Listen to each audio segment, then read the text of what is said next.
Well, hello there, people and hello again. I'm TheMBmulti, and welcome back to Doki Doki One Last Memory. This is part 3, or act 3.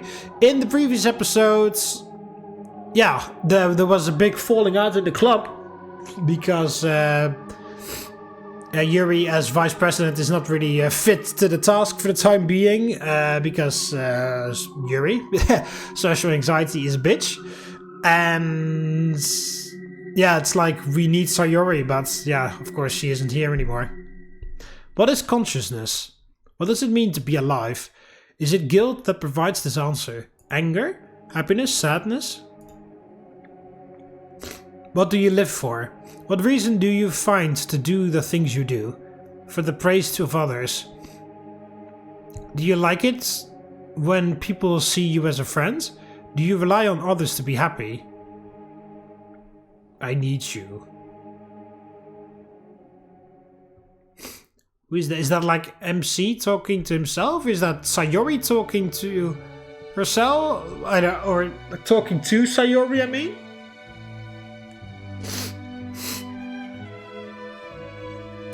Just in case you're wondering, no, I haven't blown my nose since the previous episode, because I'm recording these all in one go. Monika stands in the middle of the club room. I'd like to talk to you all. Yeah, I'd like to talk to you all. Ever since Natsuki left the club, I felt wholeheartedly responsible for everything that has happened. I know it's only been a few days, but without a fourth member, I have no choice but to shut down the literature club. Oh, she actually like left. Genuinely, like she left the, like, ended her subscription, so to speak. She actually genuinely left. Yuri looks down at the floor, hands clenching her skirt tightly. Before we go, I'd like to say a few things. The most painful goodbyes are ones left unsaid. The most painful memories are ones we recall easily.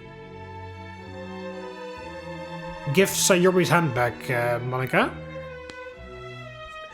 But don't let the pain of yesterday be the reason why you are hurting today. The past is the past. The best thing we can do now is keep on moving. Monika sighs, looks at her hands, and looks back at Yuri and I. Thanks for listening. I'll miss having these talks with you guys. She walks out, not without giving us one more smile. Is this really it? Is it really ending this way? Monika, wait! Monika stops in front of the door, still looking towards the hallway. We don't have to end it like this. We could start a new club, invite new people and such. You said it yourself, right? We have to keep moving. Why don't we move on from this and start anew? I don't think I can do it. I'm not worthy of being president of any sort of club. These words coming from the great Monika? Strange. Then let me do it. I can handle things myself. Monika's eyes widen, both in surprise and shock.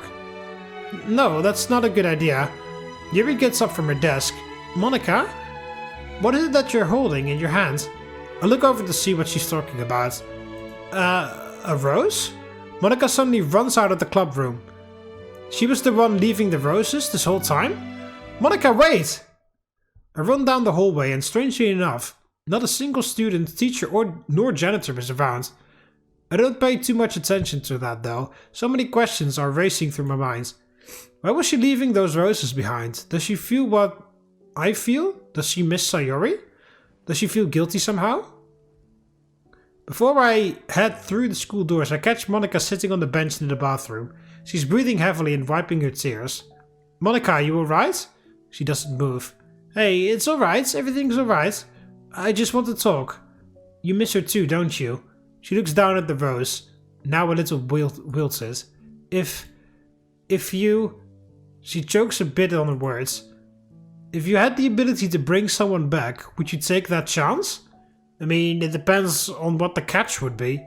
Playing God, Mark, that's the catch. So many things could go wrong.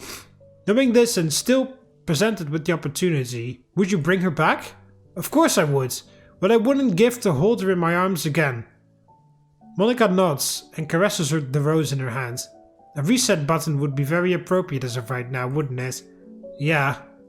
But if someone offered you that power? I look at Monika curiously. Why is she bringing all this up? These questions are getting very existential. Being president of a club, that's what I mean. Could you handle that position? Could you handle the strain of that power?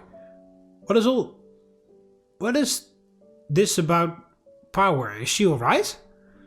I mean, I was only talking in the moment of it all. I don't really think I'm cut out for being president. Ah, I see. Monica gently brushes her hand against the rose petals. Have you visited her grave ever since the funeral? I'm taken aback by her question. I don't think I ever have. It never really came to mind. Not recently, why? Let's pay a visit. Do you mind going? I gulp. No, I don't mind.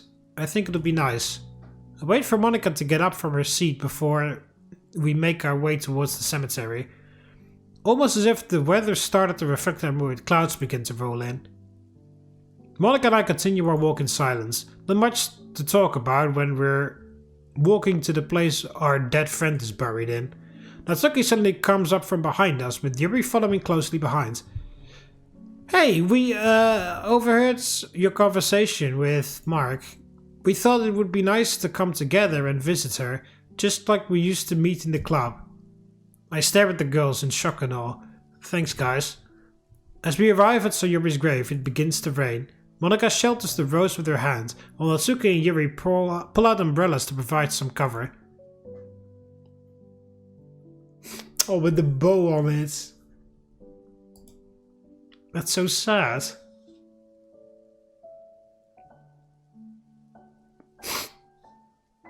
And a bouquet of roses there. It's probably Monica did that. That fucking bow on it, that is so fucking... Well, it's beautiful and sad.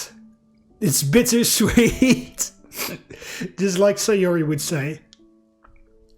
We position ourselves in front of her grave, careful not to step over where she was buried. It's decorated with roses, and the bow she always wore lay on top of the gravestone. I've never liked graves. It's hard to imagine that someone is in a better place when their body is right under my feet. I stare blankly at the gravestone. Her signature bow, now looking dull and faded. A cruel reminder that her once hopeful attitude and soul are gone, weathering away thanks to time. Time and soul. Time is everyone's number one fear. Everyone constantly wants more of it, or less depending on the circumstances. Time heals all wounds, they say, but it didn't have the time to say goodbye. Yeah, I know that too, because I didn't either. I suddenly feel as if I'm the only one here. I look around me. The girls are nowhere to be found. Monica, Natsuki, Yuri? What's going on? Where are you guys? Before I take any steps away from the gravestone, the rose Monica held in her hand before now lies on the ground, pelted by the heavy rain. I swiftly and quickly pick it up and cover it with my hands just as Monica did. But if you could bring me back? I can't. That's just foolish to think. What if you could bring me back? What ifs don't matter here. This is real life. There's no way it could be done. What if you could bring me back? I'd do anything. Anything? I'd do anything to see you again. I fall to my knees and let the rose fall on the ground. There's nothing I can do. She's gone. Lost to time. Lost in darkness. Only kept alive by Yuri's memory of her. Only kept alive by Natsuki's memory of her. Only kept alive by Monika's memory of her. Only kept alive by my own memory of her. The last memory is one of pain. Nothing but a carousel of agony. And nothing in this world can take those thoughts away from me.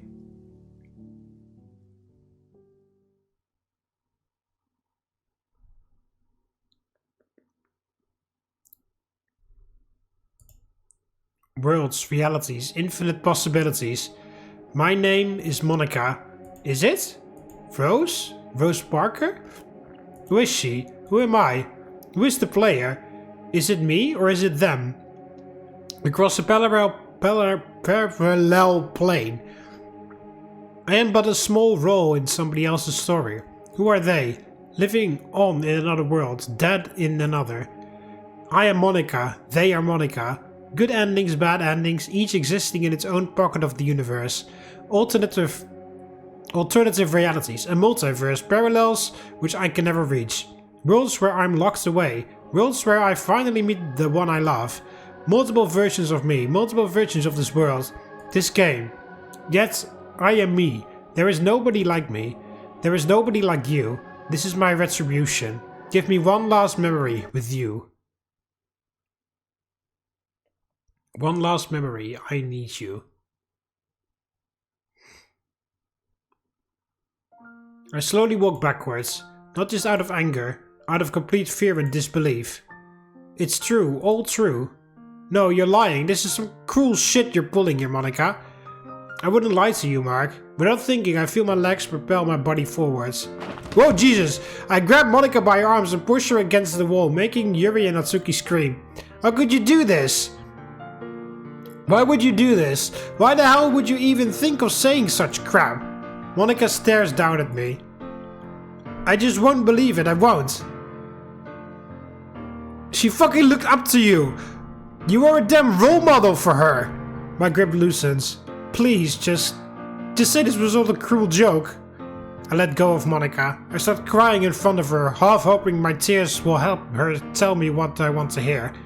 Like I said, I wouldn't lie about this. You have the right to know about the things I said. I place my arms back on Monica's arms, tightening my grip once more. I close my eyes and start hyperventilating. I'll kill you. You killed her. I place my hands around her neck. Monica starts to gasp for breath. Mark, stop! What the hell do you think you're doing? Suddenly, I feel my arms go limp. Everything turns to slow motion. My body falls to the ground. The last thing I saw before my vision went black was Monica's tired face. It's a bit of a weird face, honestly. Okay, so she was self-aware.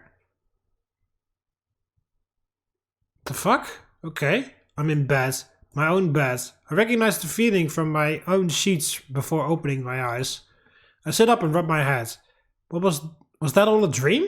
I hear a knock on my door, frightening me awake. It's late, isn't it? It sure is. Sorry if I woke you, Mark. Huh? Who said that? Was it me? No, it was me. What? Who? I guess that's it then. I'm officially losing my mind. Check your pockets. My pockets? Alright then. I reach in, and to my surprise, a crumpled up rose petal was in here. You put this here. What's going on? Come outside. Alright, voice in my head, whatever you say. I never thought this whole consciousness thing was real. I always thought it was a thing done in cartoons. But maybe I'm going insane. Oh well, I'll play along. What is it you wish for? I'm not sure what I want. Do you wish to see her again? Of course. I walk outside, my vision being supported by a full bright moon. What the fuck is this music? What the? A trail of rose petals lay on the sidewalk, seemingly leading to her house. I'm a bit more freaked out rather than saddened by this realization. What sick bastard is doing this? What did I do to deserve it? I almost don't want to follow this trail, but I can't help but wonder what it could be at the end, waiting for me. The voice in my head said no longer speak to me. I slowly walk forward, counting each rose petal as I go. What do you truly want? I just want to live my life as if nothing ever happened. Are you running away from your problems? No, it was never that. I just wish I didn't have to feel responsible for her death. It was never anybody's fault in the end. Things were meant to play out this way, but you have a chance to make it right again. 1. My heart begins to beat as I get flashbacks to that day. The day I lost my best friend. 2. Someone has to be pranking me. It has to be one of the girls. Or maybe those 3 boys that talked bad about Sayori once. Did they somehow see me angry that morning? 3. I'm probably going to get jumped. Or something of the sort. I hear these stories all the time. 4, 5, 6. Why can't I stop walking? Clearly this is a joke. What else could it possibly be? I'm most likely in danger. I should stop walking now. 7, 8. This is not okay. I could die if I don't turn back. Turn back. 9, 10. I'm going to die. Turn back now. Will this be your way of feeling happy? I don't know. How is anybody supposed to know that? You know what makes you happy? Only you yourself can know that. I'm here. Her front gate is open and I hear a strange noise coming from inside. I walk up to her front door and I find that it's open as well. I decide to let myself in. It's dark, yet I still remember my way around her home. A familiar smell fills my nostrils. It's her smell. I'm surprised it's remained after this long. As I move further inside, I bump into some furniture I didn't expect to find. Strange, have her parents not moved away yet? I assumed they did after she passed. The strange noise gets louder, and now sounds like music. It becomes clear now. It's coming from her room. I go up and begin to walk upstairs. Flashbacks are coming back to me, almost PTSD at this point, but this doesn't stop me. I gently knock on her door, which opens up slightly after I do so. The room is exactly the way it was left since the day I found her. A song is coming from a radio on the desk, explaining the noise from earlier. I take a look around the room, letting the bittersweet aroma fill my nostrils. Everything still smells just like her. I walk further into her room, not caring about the repercussions of breaking into her home. I freeze when a slight creak sounds behind me. Hey Mark? I gasp. Hey Sayori? A cold chill rushes over me. Say, you don't have to be upset anymore, I'm right here. Oh jeez, her neck. I feel two arms wrap around me. I feel a head rest on my shoulders. Says, shh. I don't want you to be afraid. Everything is okay, I'm right here. You have me now. I slowly drop down to my knees. Tears are rushing out of my eyes and I begin to sob loudly. Don't hate yourself, you'll always be your own worst enemy, but you can change and become your own best friend. You'll always be able to rely on yourself. Be true to yourself. Don't let your past define who you are now. Be kind to yourself. You can be kind to others. And don't be upset, Mark. You're finally together again. I feel warm lips against my cheek. I reach over and brush her face gently, her skin soft and warm. Sayori? Am I? Sayori puts her hand over mine. And I can't help but rub her palm gently. Everything is okay now. You don't have to worry about anything anymore. She leans in and kisses me gently on my lips. Every single negative thought seemed to slowly slip away from my mind. The soft lips meeting mine makes my heart race faster and faster than it ever has before. She makes the kiss and I can't help but bury my face into her shoulder. Thank you for giving me another chance. Thank you for giving me one last memory.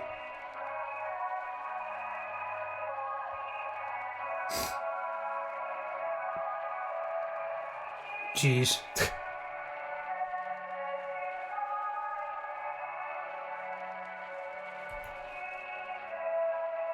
Oh, that's the end already! Oh wow, I really thought that this mod was a lot longer than this.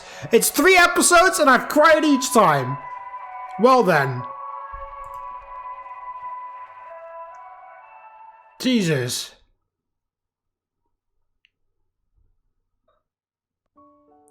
I'm sorry things had to end this way.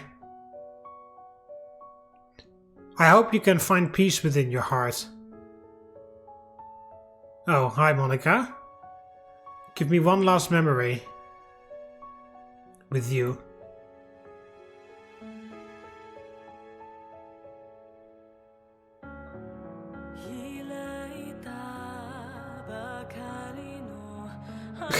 Okay. Wow, Jesus. Oh, it got a bit like weird at like Monica was like, oh yeah, I was sort of self-aware and this and that, so I honestly wouldn't have minded if the entire story was about Sayori. Just like all the girls were normal, like not self-aware, and then the story was about Sayori dying and then everybody dealing with that.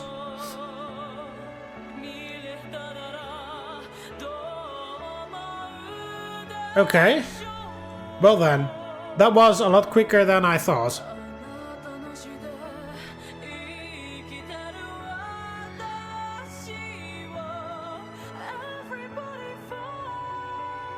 Oh, all the memories. Aww.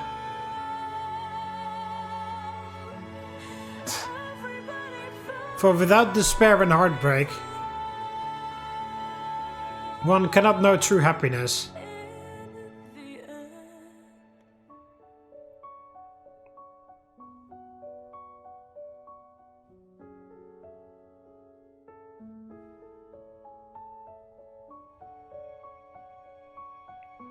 One last memory. Thanks for playing.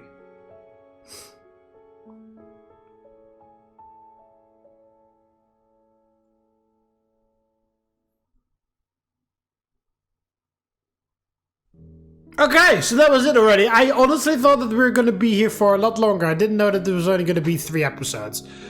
Okay, so that is Doki Doki One Last Memory. Well then. Yeah, holy fuck. Well, like I said, 3 episodes and I cried each time, so... Oh my god, Jesus. I was expecting a bit more hard-hitting, like I said, I was expecting a longer mod, so I was expecting some more hard-hitting parts, like, I don't know, like graduating school at some point, and knowing that Sayori never left school, or whatever, you know? Never getting a chance to tell her about, well, you know, if you had feelings or not, or, you know, depending on whether you chose Sayori in the first game, in the vanilla game, or just, you know, telling her that we would all be super upset if she left us all. And seeing the bow on the gravestone was fucking, like I said, very bittersweet.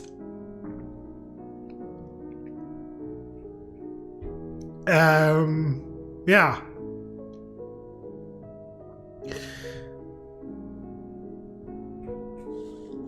Like I said, I was expecting a longer mod, so I was thinking more of that stuff coming up later on, but it was sort of short and bittersweet, I guess. In this case, not short and sweet. I don't really know, like, did MC sort of die or whatever? Like, because that Sayori was there, was that just a dream as well?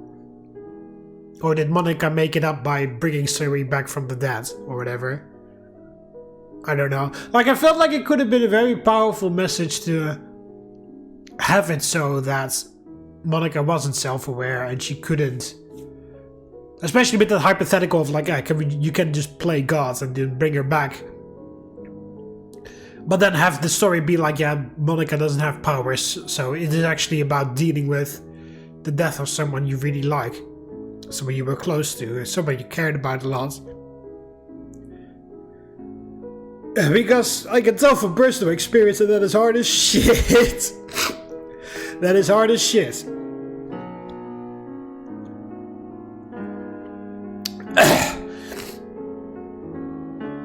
Because, like I said, it's been 2018. March 2000, yeah, 17th, or I keep forgetting the date.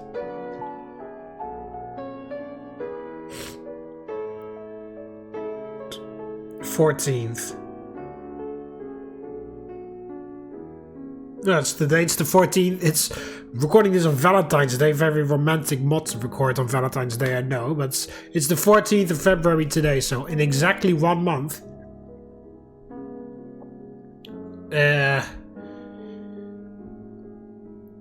It'll be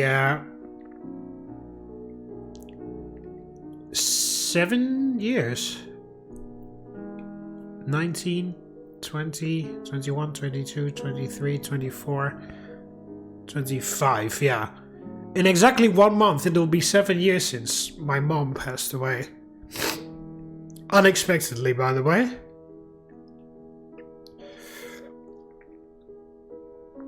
And yeah, when MC was going through all that stuff, I was like, yeah, well, no, I haven't called her phone and hear her voice. She didn't have a voicemail, so calling the voicemail just to hear the voice, never done that, but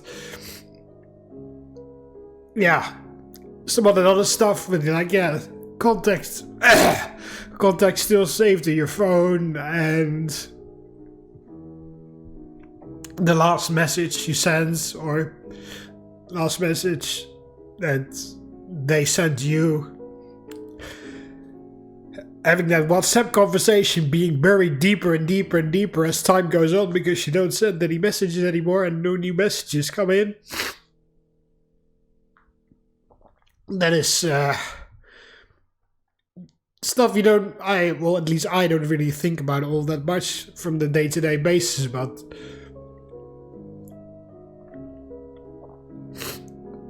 dealing with grief is definitely like a roller coaster. Sometimes it's gentle, sometimes it's very violent. Sometimes you feel like the ride is over, and sometimes you feel like the ride has only just begun. And you never truly get off, I believe. You never truly get off that roller coaster ever again. But there are days that are just more unbearable than others. And days or days, weeks, months, it gets easier over time, but when you see that stuff, you're like, yeah, I've been there, done that. And it's just like, yeah, there's some powerful stuff. Well, especially in this mod related to that bow on the gravestone was very powerful. I was like, holy fuck, like, oh. Again, like, I would never want to see... It makes me think about the times where, like, yeah, Sayori, like, I feel sort of bad for not choosing you, but I like Yuri or whatever, but still, like, regardless of whether, you know, when I imagine myself in the MC's place and think that Sayori is or isn't romantic material or whatever, you know, I'm trying to imagine them as real people and then make my choices based on that or whatever. Most of the time when I play mods. Regardless of whether or not I choose to be in love with Sayori or not, like, never ever ever would I want anything like that to happen to Sayori. Like, that gravestone with the bow on top is such a powerful image. It's like, I don't want that to happen to such a fantastic person that they think that hanging themselves from the ceiling was the only way out. Or the only solution to a problem that nobody else saw.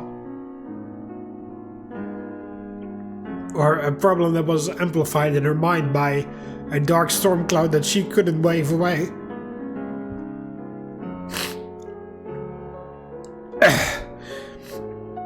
And it's pretty tough to, like, break through to get through the fake smiles or whatever, and know what to say, when to say it.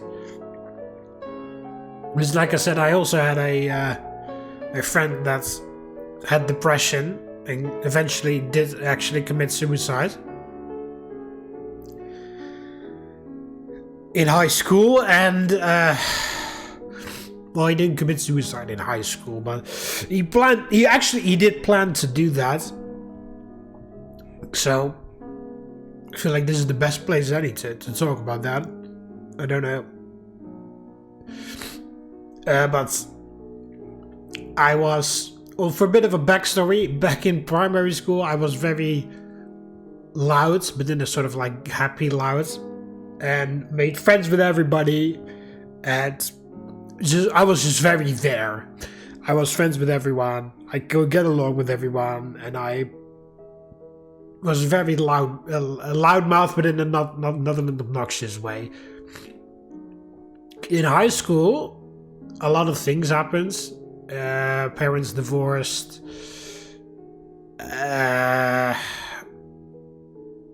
Some other things as well that I don't really want to talk about, but... Well, bullying. Well, not very minor, honestly, but bullying. People that I thought were my friends that didn't really want to be associated with me, one way or another. Some other things, stuff like that. So in high school, I completely changed from the always present, the guy at the party that always makes people happy or whatever. So sort of like the Sayori of the group, when she's in her "I'm going to cheer everybody up" mode. I changed into Yuri, pretty much. I changed into the quiet kid that sat at the back of the class, that only said something only spoke when spoken to, that didn't really, only barely said anything throughout the school day, and that nobody really cared about whether he was there or not. That's who I became in high school, and during that time, I still had some friends from primary school. My best friend today, currently, I met him on the very first day of primary school, so we've been friends for most of our lives. And he was still my friend during high school as well. But during that time, I met my other friends,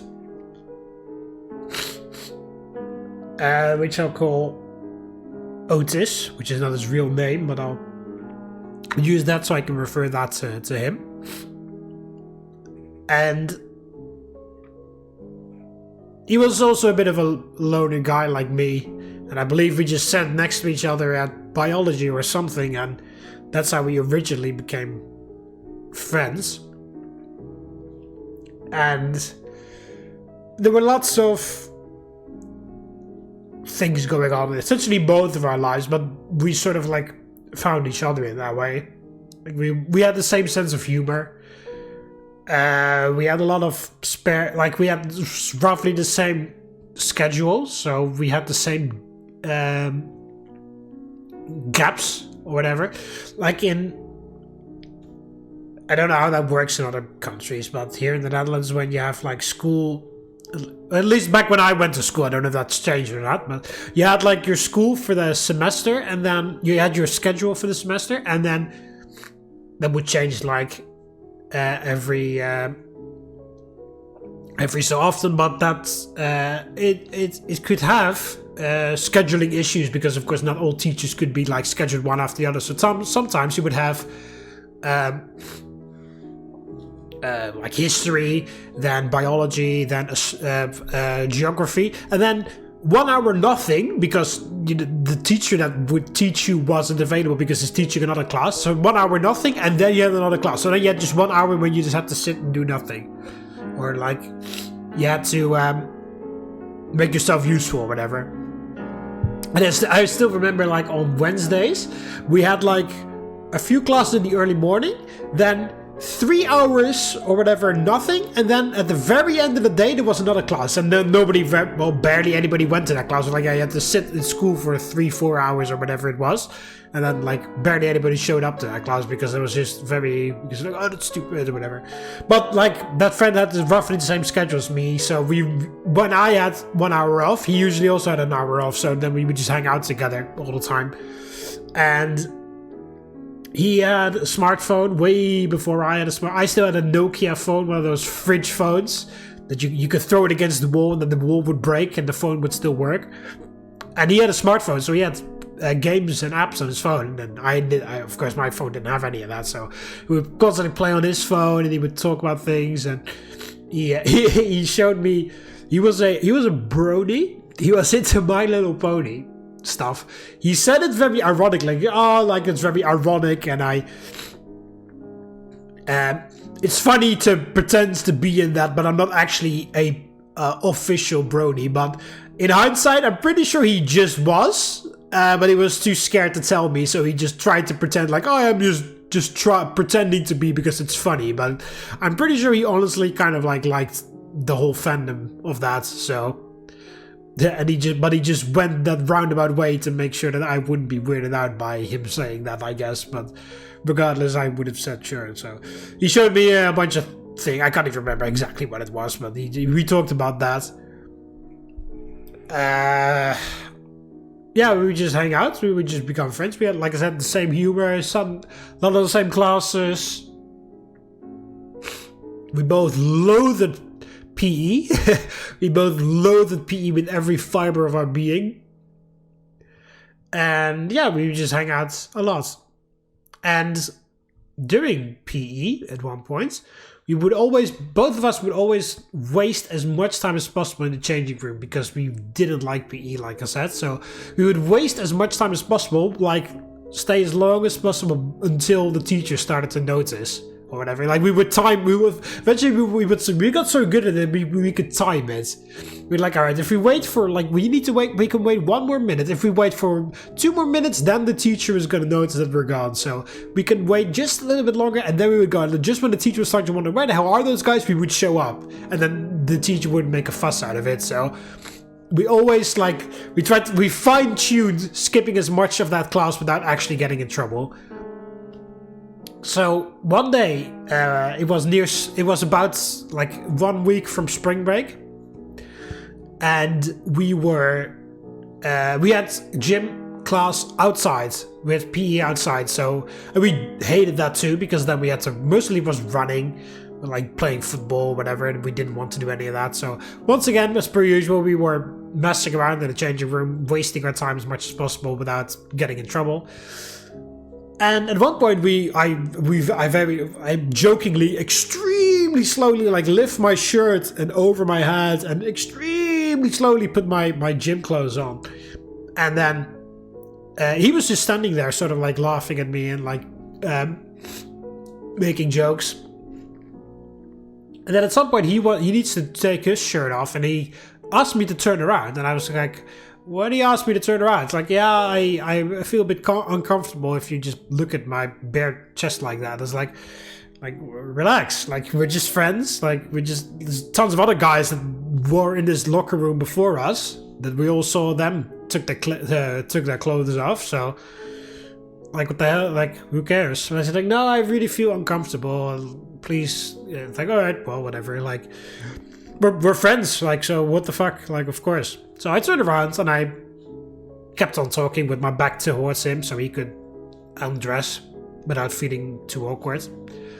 And then we slowly walk outside, again, wasting as much time as possible. And then right before we reached the field, the principal and like the guidance counselor or whatever of our school showed up out of the blue. And they said to Otis, like, hey, we need to talk to you. Can you please come with us? And I was like, sweet, if I can tag along, then I can skip all of PE. So I wanted to tag along, but I was like, no, we just need to talk to Otis. We don't need to talk to you. I was like, damn, not only do I have to go to PE, I also have to go to PE without my friend, my only friend in class. So that ultra sucks. So I was like, okay, I'll see you after class then, I guess. Yeah, okay, bye. So I walked to the teacher. I was like, hey, it's me, I'm present or whatever. Otis can't come because he had to go to speak to the principal about something. And then the teacher was like, can you please figure out whether Otis is coming back in the during class, because he was doing something with teams or whatever, so he needed to know whether he had an even or an uneven amount of students or whatever. So for the time being, I could go away too, because then he had an even number. And otherwise, if not, I could come back and then he would figure something out or whatever. Something along those lines. So I was once again like, sweet, I can waste more time. So I walked back to the changing room, because our school had a stupid rule where you were not allowed to wear your gym clothes inside of the school. So you had to change your clothes when you walked in school. So I went into the locker room, changed, and then texted him on my phone. I believe I did have a smartphone at that moment. And asked him, hey, the teacher, basically relayed what the teacher said. Like, hey, teacher asked if you're going to come back because he needs something for teams, blah, blah, blah. So, are you coming within PE or not? So I sent him the text and I start changing my clothes because I knew he was off to the principal's office or whatever, or wherever, or the guidance counselor's office or whatever. So I knew where I had to look in order to find him if he didn't read my text. And as I finished getting my clothes, changing clothes, he texted me back. And he said, no, I'm not going to come back to PE. As a matter of fact, I'm not coming back to school at all. And I was like, what the hell do you mean? You're suspended or something? He was like, well, the thing is, it was like I said, it was like about 1 week or something from spring break. And apparently, he had made preparations to end his life during spring break. And someone found out. I believe his sister found out, his little sister found out, and informed his parents, who informed school, who got the principal and the guidance counselor to get him. And that's what happened when I walked to PE with him and they got to get him. And I was like completely shocked because I was, how old could I? I was like I was 14 maybe? 15, something along 13, 14, 15, something along those lines, or however old you are when you are in high school at some point. Like, I was shocked. I had never actually like met anyone that said anything like that, or on top of that, the reason why he wanted me to turn around when he changed his clothes, apparently, he texted me this, was because he cut himself. He had a lot of scars over his arms, and he didn't want me to see them because he felt embarrassed and he didn't want me to. Well, kind of like Sayori, he didn't want me to worry about that. He didn't want me to see what was going on. And he texted me all of this, and then he ended it with the sentence, I just want to die. And now they won't let me, or something along those lines. And I was just in utter shock. I was like, I literally had no idea what to say, honestly, because that just came out of nowhere, because we had spent so much time together. We were having fun together. Like, I just kept on thinking back to the times where we were just rolling on the floor laughing, literally, like my stomach, and I bet his stomach hurt from laughing, and I was like, was that all meaningless to you? Or like, were you pretending to laugh, or were you genuinely like laughing, or does the depression drown that out at some point? Or I was just so confused about essentially all of our interactions up until then. Like, why do you want to end your, like, our lives are okay, or like, right? Like, I was just confused. I was like, okay, huh? So then I went back home after that day and told my parents, or I lived with my mom at the time. My parents were divorced already, but I told my mom at the time, it's like, yeah, my friends, he just told me he wanted to kill himself. And my mom, of course, also had no idea how to really properly respond to that, but it was genuinely like scary and shocking and sad and a ton of other emotions. I was like, okay. And what was really the weird part was that he just sort of disappeared from that time, because I learned later, he went to like a very strict, like, I wouldn't say mental asylum, but it was like sort of like that, you know, like a mental hospital or something like that. He was taken into custody. He was taken to a facility, like mental health facility, because apparently he had genuinely made not an attempt, but he had genuinely made preparations, and apparently they thought it was so important that they needed surveillance for him, like 24/7 or whatever. So he didn't come to school anymore. So it was very weird, because it sort of felt like he already died, because he wasn't at school anymore. His desk was empty. I couldn't text him anymore because he wasn't allowed to text anymore. And I never saw him. Well, not never. I haven't seen him. I didn't see him again for many, many years. And school handled it rather poorly too, which I must say, because for the first like 3 weeks after spring break, they didn't say anything. And everybody was like, yo, what the hell? Like, where the hell is this? Where the hell is Otis? Where, like, nobody said anything. Why is he just not here anymore? I thought he was sick. Now it's been 3 weeks and he still hasn't shown up. Like, is he still alive? And because I was pretty much the only guy that hung out with him, everybody started asking me, like, hey, do you know where Otis is? Like, where is he gone? Like, nobody said anything. Like, I didn't really know whether I could say what happened or not. So I just sort of like said, like, I didn't know at the time, because I sort of didn't know anyway. So it was sort of the truth. But like, school didn't say shit for like weeks. And then at some point, like I believe it was during biology class or math class or whatever, one of the classes where I sat next to him, I remember, like the guidance counselor or whatever of our school came in and made like a statement of, yeah, you may have noticed Otis has been missing for a few weeks, and the reason why is because he is sick or something, and he is not going to be coming back to our school. Something like it was. I can't even remember what it was, because the statement was insanely vague.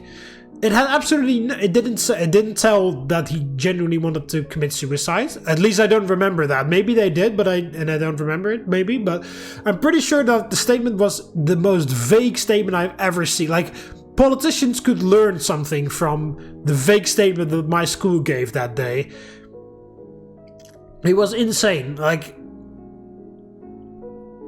I can't even remember what it was, but it was something along those like he's gone and he won't come back, and that was sort of the end of it. And it was sort of also not really, you weren't really allowed to talk about it. They didn't specifically outright say that you never had that if you talked about him or that he ever went to the school that you would get detention or whatever.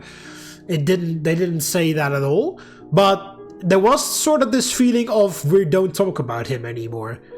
They never offered any like help or anything for people that, you know, like I was just one of his, he had some other friends, but I was one of his friends, one of his closest friends. They never said like, hey, like, that's pretty shocking, right? When you are very close to somebody and they say to you, hey, I want to kill myself. Do you want to talk with it? They never offered anything like that to me, ever. They were just like, oh, we just forgot that this person ever went to our school. Or at least, like, that's sort of, like I said, they never, like, specifically said that they should do that we should all never talk about him. But that's sort of the vibe that I got from how school handled that one. So that was super weird. And like I said, it already felt like he was sort of gone already, because he wasn't at school, his desk was empty next to me all the time. And I wasn't allowed to text him anymore because he got his phone taken away or whatever, because he was under strict, like, supervision. So it's, again, I am not a mental expert. I'm not a mental health expert at all. Let me say that outright before I say this next part. But I find it very strange. Well, I have a hard time believing that if you want to cure someone from depression, someone that genuinely actually made an attempt to, that genuinely made preparations to end his life, if you're trying to help someone like that, I have a very hard time believing that you are helping them by completely and viciously ripping them away from their entire social circle. Again, I'm not a mental expert by any means, but I have a very hard time believing that completely and viciously ripping someone out of their social circle is beneficial to their mental health. Because like I said, I didn't see him for years. The only time I saw him once after that day when he was taken away by the principal and the guidance counselor. I saw him only one day after that, and that was when I was in college. So that was at least 3 years after the fact, 3-4 years or something along those lines after the fact. I still remember that day very vividly too. I was in the bus. I came back from college. I still lived at home, so I didn't like live in an apartment near my campus or whatever, or didn't live on campus or whatever. I went to college, and then when classes were over, I would take the train back to a different city and then take the bus back to my hometown, and then I would just go take my bike to go home. And on one of those random days when I just finished classes and went back home, I met him on the bus, or he came to me actually. I was sitting in the bus already, and he got on one of the stops, and he saw me. I was just sitting in the bus listening to music on my MP3 player, and he saw me and he walked over to me. He's like, "Hey, Mark, how are you doing?" He's like, "Yeah, whoa, what the fuck, Otis? Hey, how are you doing, man? Like, what the fuck?" And then we sat next to each other and we talked. And I, of course, had a million questions like, "Yo, hey, what are you doing? What happened? Like, how are you going? Are you feeling better?" And yeah, so that was the last time that that was like I said, it was like 3-4 years after the fact, and that was the last time that I saw him alive too. Because, well, he talked to me about how he went to that like mental thing for a while, and then eventually he did go back to our school, but that was when I graduated already, and he finished school. Then he went to study, I believe it was something IT related, but he did it for like less than a year because then he stopped because he didn't like it at all, and then he did went to a different college to study something else. And I can't remember exactly what it was, but he did genuinely like that, so I was like, oh, I'm glad that you found something that you like. And the reason why he got on the bus is because he went to the city to buy Magic the Gathering cards, which he very proudly showed me, and he explained to me what it was, because he had a friend group that he played Magic the Gathering with, and he talked to me how he had a girlfriend, and how he liked her very much, and it's like, damn, like you got your shit insanely together or whatever. Like you made a fantastic turn in life. Like, I was very proud of him, and I was like, well done. And that was, like I said, the last time that I saw him while he was still alive, because the last time that I saw him genuinely was I was at my dad's, which was a few months after that encounter, maybe 1 year after that encounter. And my dad walks up to me and he's like, "Hey, weren't you friends with a guy called Otis when you were in high school?" I was like, "Yeah, I met him this many months ago in the bus. What do you mean?" And then my dad puts a newspaper in front of me, and then in the, I believe it's called the obituary section, there was his name was there, like that he passed away, that he committed suicide. Well, it didn't outright say that he committed suicide, but it said like something along the lines of, "You have, in loving memory of Otis' last name, you have finally ended your torment," or something like that. Like, your torment is finally at an end, so something along those lines is what it said. So, and then later on, I asked around, and he did actually commit suicide, just for confirmation, but it was already in the obituary. And yeah, just like here when I go here with Sayori. Like, I have a bit mixed feelings when I play... Oh, mixed feelings. I have a bit different emotions flowing through me when I was playing this mod. Mostly the sad part, where like looking at the phone and seeing her contact still in there, and that mostly reminded me of my mom, but of course she didn't commit suicide, but she did die, so the grief and the loss, that part mostly resented with, like, made me feel the connection with that. But a part of this mod that didn't really touch all that heavily on was the question of why or whatever. Like, well, we know why, but like still, like, actually going through, especially with that last conversation I had. Like, I was like, did I once again like did you fool me again or whatever? Like, did you just know what to say so that I wouldn't worry? Just like in high school, maybe, you know? Like, because what mostly stuck with me was that I sort of felt jealous of him. Not in a mean way, but it's in or envious, I guess. Like, not in a mean way that I like, oh, I want to take it away from you, I want to have it for myself, but mostly like, damn, I wish I had the balls to turn my life around like that. Like I said, like, he had a friend group that he played Magic the Gathering with. He completely, well, at least at the time I thought that he did, completely like overcame his depression. He finished school. He found he studied a subject that he really liked.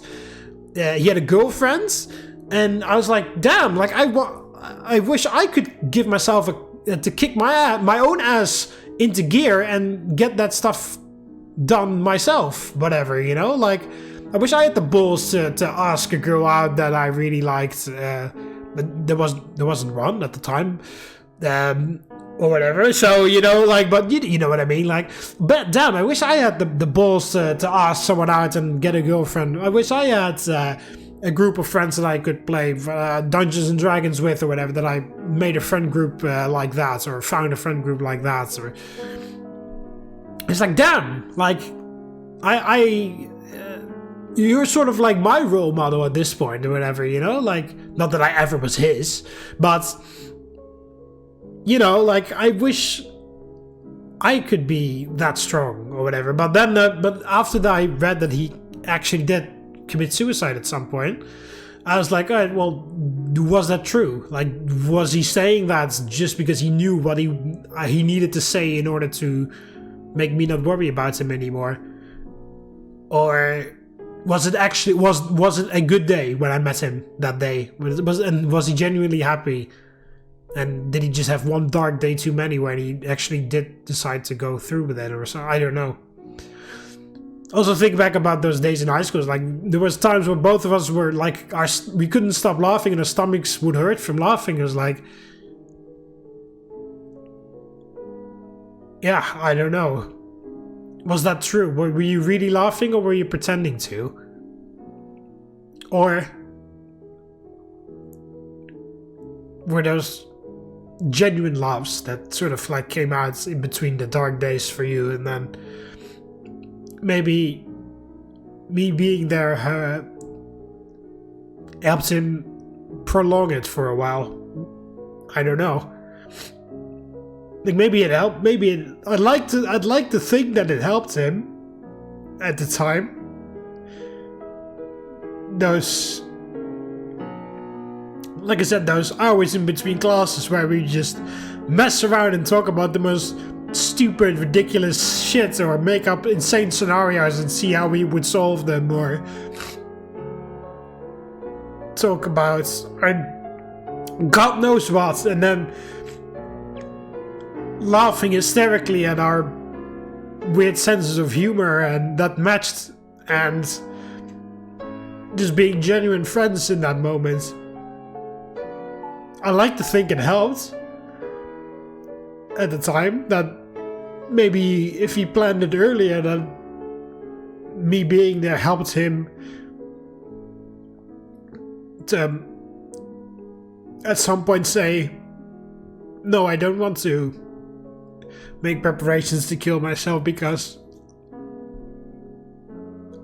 of some of the things I did. I don't know. I genuinely don't. I'd like to think that it helped, but when, you know, in this month when the MC said, like, I wish I could have done more, that feeling doesn't go away, really, or whatever. Well, at least for me, it never does. Not that I think about it all the time, but it does beg the question a little bit of, like, oh, could I have done something? I mean, like I said, at the time I was 13 or 14. The time he was literally picked up by the guidance counselor and the principal of our school, and I still thought that I could just, like, happily tag along, because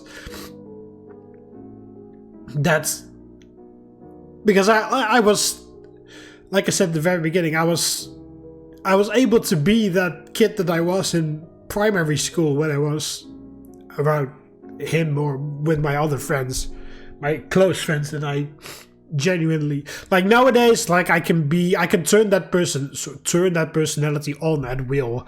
I learned that later on in life, but at the time, I genuinely only could be that happy version of myself when I was with people that I cared about, because I didn't want...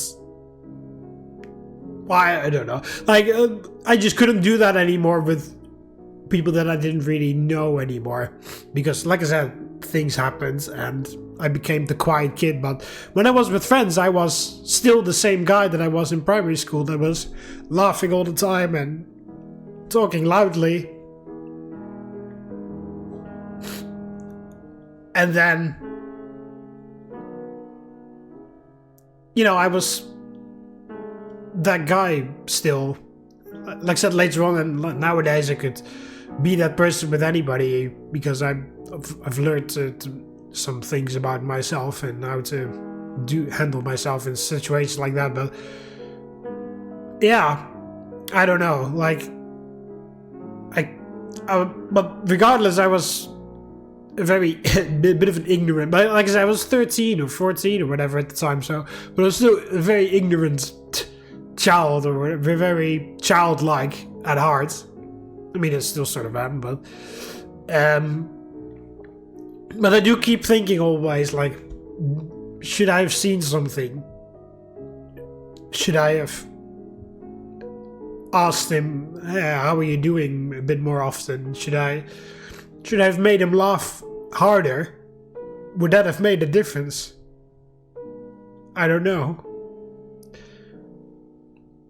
Well, you can very easily say, well, the answer probably would have been no, but the real answer is that I don't know. And it's not, I know it's not good to just keep hanging on those feelings or those what ifs. But yeah, you can't help your brain from going there from time to time.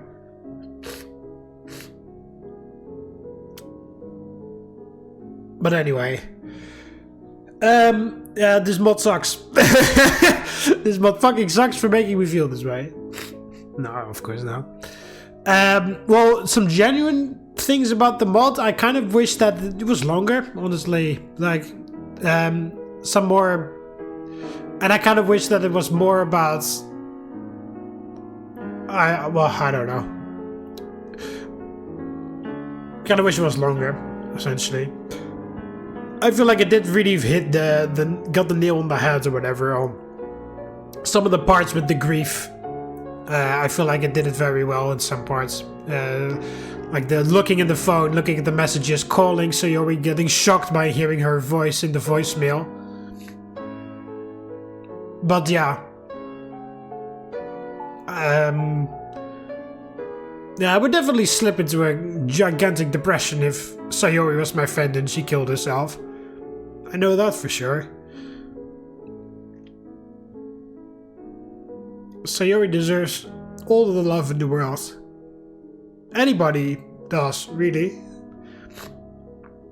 Especially the people that have a dark storm cloud in their mind telling them that the world would be better off if they weren't there anymore. They need the warmest hug. Anyway, I think I've... Jesus, there's a giant tear on my glasses here. I think I've... Oh, Jesus, I think I've cried enough for today. 3 times in 3 episodes. Well, 4 times in 3 episodes, technically, if you count this gigantic rant as twice, because there was a period in between where I didn't really cry. So, 4 times in 3 episodes. I hope the next mods will be better. In the sense that it doesn't make me feel like this all the time, anytime. So, anyway. Thank you for coming to this TED Talk about my life story. With a little bit of Doki Doki One Last Memory in the back. Because I believe I've talked about more of my own shit rather than the mods for the last hour. Okay, anyway. So that is Doki Doki One Last Memory. I have absolutely no idea which mod is up next. But even if I did, I wasn't going to tell you anyway. So, and a different mod is up next. And I hope Sayori is there. Alright, so check the description of the video if you want to download this mod for yourself. Also check my Doki Doki playlist. There's tons of other Doki Doki mods, most of which are a lot happier than this. Although there are some other crying parts here and there. Like I said, if you want to support the channel extra, you can become a member, or a senator I should say. If you're a tier 2 senator, then a quaestor, then you get access to all special series, including Doki Doki New Eyes, the Higurashi series we're doing right now. So, if you want to, then you could, but I'm not pressing you. I'm not saying. That's only if you want to support the channel extra. Yeah, that's it. I'm going to blow my nose and go to bed because I'm exhausted. So hope you guys enjoyed it. A little bit of, well, like I said, mostly a bit of a insight in my own life rather than talking about the mod at the end. But yeah, I don't know. I hope. I have no idea what anybody could gain out of this. I have no idea. Thanks for listening, I guess is the only thing best thing to say. Thanks for listening, as Monica would say. That's my advice for today. Thanks for listening. Waleta.